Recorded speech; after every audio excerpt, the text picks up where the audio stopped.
Bundelkhand expressway पर महाघोटाला। 100 रुपये के स्टैंप पर 333 करोड़ का कॉन्ट्रैक्ट, 13 करोड़ की स्टैंप चोरी बेनकाब। बुंदेलखंड एक्सप्रेसवे से इस वक्त की सबसे बड़ी और चौंकाने वाली खबर, जहां रफ्तार के नाम पर यूपी सरकार के खजाने को करोड़ों की चपत लगाने का एक बड़ा खेल बेनकाब हुआ है। एक्सप्रेसवे पर टोल वसूलने वाली कंपनी ने सरकार को ही टोल पर चढ़ा दिया। 333 करोड़ से ज्यादा के महाअनुबंध में जहां करोड़ों का स्टैंप लगना था, वहां खेल हुआ सिर्फ 100 रुपये के स्टैंप पेपर पर। स्टाम्प विभाग की रेडार पर आए इस महाघोटाले ने लखनऊ से लेकर बांदा तक हड़कंप मचा दिया है। इस पूरी कार्रवाई और बड़ी स्टाम्प चोरी को लेकर क्या कहना है जिम्मेदार अधिकारियों का, सीधा सुनिए। दरअसल इसमें मामला ये है कि उत्तर प्रदेश सरकार, हमारे प्रमुख सचिव और स्टाम्प डिपार्टमेंट आईजी रजिस्ट्रेशन साहिबा ने मतलब ये निर्देश दिए थे कि जितने भी अपंजीकृत विलेख हैं जिनकी रजिस्ट्री नहीं हुई है, ऐसे डॉक्यूमेंटों को पता लगाया जाए। उसी परिप्रेक्ष्य में हम लोगों ने यूपीडा से जो है बुंदेलखंड एक्सप्रेसवे पे जो टोल प्लाजाज हैं उनकी कॉपी मांगी गई और उन्होंने उसकी कॉपी हम लोगों को दिया।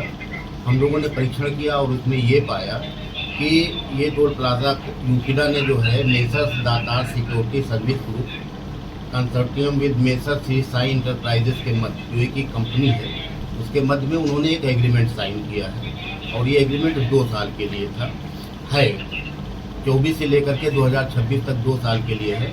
और उसमें 2 साल में कहा गया कि पहले साल का जो किराया होगा वो 88,42,499 रुपये उसका किराया उन्होंने निश्चित किया और दूसरे साल इसी किराए की राशि में 10% की वृद्धि की। इस तरीके से लगभग जो है 2 साल में कंपनी द्वारा यूपीडा को 333.65 करोड़ रुपए अदा करना था और इसके बदले में कंपनी यूपीडा ने उनको 2 साल के लिए पूरे बुंदेलखंड टोल प्लाजा पर टोल वसूलने का अधिकार प्रदान कर दिया गया। और ये जो अनुबंध साइन हुआ है वो मात्र 100 रुपये के स्टैंप पर निष्पादित कर दिया गया, जबकि हमारे स्टाम्प एक्ट के प्रावधानों कहता है कि इस पर स्टैंप ड्यूटी अतिरिक्त लगनी थी।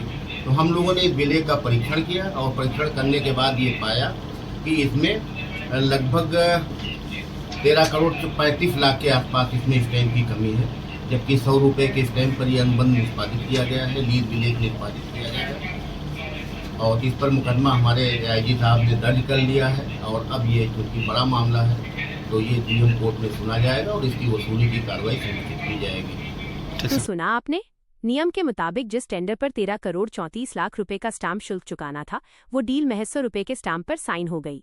द राष्ट्रोत्थान आज ये सीधा सवाल उठाता है कि यूपीडा जैसी बड़ी सरकारी संस्था की नाक के नीचे अधिकारियों की आंखें बंद थीं या फिर जानबूझकर इस महाचोरी पर पर्दा डाला गया। अब इस पूरे मामले की अंतिम सुनवाई जिलाधिकारी बांदा की अदालत में होगी, जहां से पाई वसूलने की तैयारी है। सरकारी खजाने को चपत लगाने वाले इस पूरे खेल पर आपकी क्या राय है? क्या यूपीडा के अधिकारियों पर भी कड़ी कार्रवाई होनी चाहिए?